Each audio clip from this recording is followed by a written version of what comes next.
Oh my gosh, I set that camera very low. So now we're ready to... Oh gosh, cat! Come on! So now we're ready to build our hipster bunny chow, finally. If you've watched episode 1 and episode 2, thank you so much. You're gonna need your favorite... Come on, dude! Your favorite one of these. It's okay, these cats aren't on the table when I'm actually making the food, so... It's not like you're gonna eat it anyway. I have to deal with the poops afterwards. Okay, so from around about there, you're gonna cut off from there. Look at that. How fucking beautiful is that? Perfect.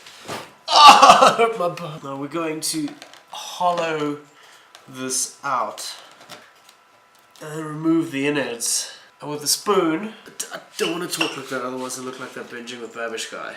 We're gonna take our curry. And pop it in there.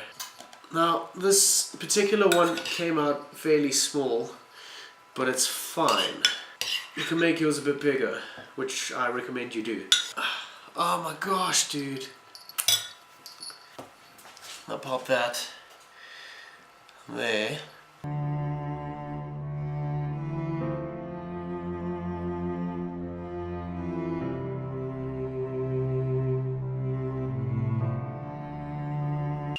There you have it, the much awaited baby hipster bunny chow.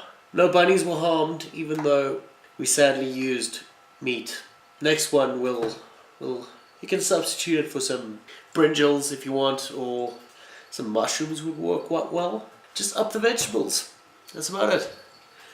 So, try it at home. Let me know what you think. The first episode was about making the bread. Second episode about the curry.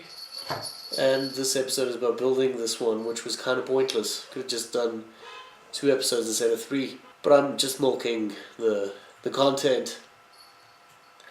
Like, subscribe, comment. Let me know what else I should make. That's a cool idea. How about that? Just let me know. I'm gonna go and eat this now.